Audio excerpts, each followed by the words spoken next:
Hey everyone, John here! And ever since the Switch 2 launched, game key cards have been very controversial. And for those who have no idea what they are, they're basically little dummy cartridges with no real data on, just telling your system that you own the game.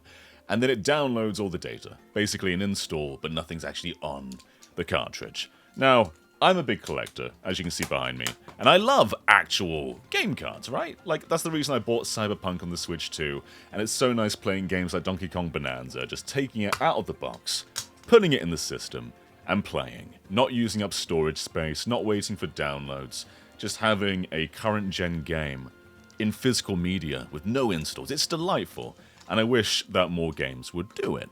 And it does feel weird when you get games like Puyo Puyo Tetris 2S, a game that doesn't need a game key card, but then you also consider, the balanced argument that game cards are expensive. They're 64 gigabytes, and there's no other size, which there's arguments to why there aren't other sizes, but right now that's the only size, so it is a bit of a waste for some games to use a proper game card.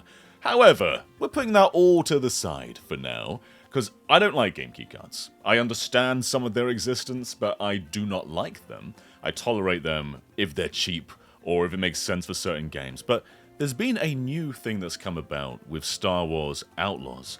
And that's another thing to consider, is every game key card I have right here, we're talking Yakuza 0, Street Fighter 6, and Hitman.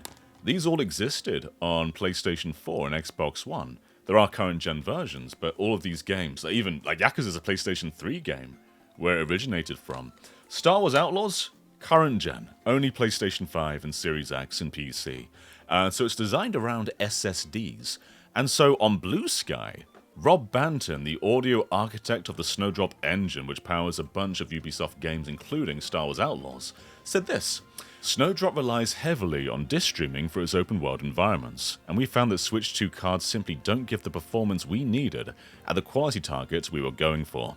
I don't recall the cost of the cards ever entering the discussion, probably because it was moot. So in the case of Star Wars Outlaws, they're not going for a GameCube card just because it's cheaper, although I'm sure that's part of the conversation with the higher-ups at the very least. But from a development perspective, it's because the game cards themselves aren't fast enough.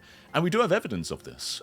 Every game card comparison is usually way further behind from the digital version. So here's the hierarchy. Your internal storage that just comes with the Switch 2, that's the fastest thing the system has. Then microSD Express is a bit slower, but is still rather fast. And then game cards trail far behind. So if you look at loading comparisons for Mario Kart World or Donkey Kong Bonanza or Cyberpunk, the game card is going to be the last one there. And when it comes to big open worlds that rely on SSDs from PlayStation 5 and Series X, they are built around being able to stream in data like that. It's not just like the game loads slower, it needs to match those high reading speeds. So for Outlaws, they couldn't really go for a game card. The game wouldn't work that way. Now, Rob does go on to say if Outlaws were designed around the Switch 2 in the first place, they probably could have found a way to make it work. But this is obviously a port for a game that was built for much higher spec hardware. So it's just interesting to see another reason for why developers may go for game key cards. I think the ideal scenario would be like how Xenoblade X did it on the Wii U, and I'm talking data packs.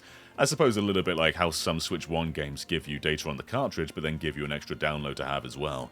So the ideal scenario for me would be like you give the game on a 64GB cartridge, and everything that can be on that cartridge is, but anything that needs those high read speeds becomes a download that goes onto your storage. I guess some Switch 2 editions work like this too, right? Like you have to download the Switch 2 edition content, but you're still using your raw data on the cartridge itself. That's not the most ideal scenario, but I think it's the only one that really works. Other than that, I suppose you could just install from a regular game card, but that's not currently a feature that works on the Switch 2. But maybe in the future it will be. But yeah, there's a bunch of reasons for why developers are ditching regular game cards, and for the big chunk of them it is just to save money, because game cards are rather expensive. But in this scenario, it is strictly because of SSD speeds. Now, we haven't got that many more pure current-gen exclusive games being ported to the Switch 2. We have like Elden Ring coming along later, but that was also on PlayStation 4 and Xbox One, so that game works perfectly fine on standard hard drive read speed, so that should be fine on the Switch 2. It's going to be a game key card, but it would work fine on a regular game card if it were ported. But in the future, when we get more games that were strictly made for the current generation, I think there's a tinge of understanding for why they would go for a game key card, simply because it wouldn't work on a regular game card. And it's going to be interesting to see how Nintendo managed this, because so far, with Mario Kart World and Donkey Kong Bonanza, and every other Switch 2 game that we've seen from them, they are targeting a regular game card for their physicals, and hopefully that's a standard they keep to.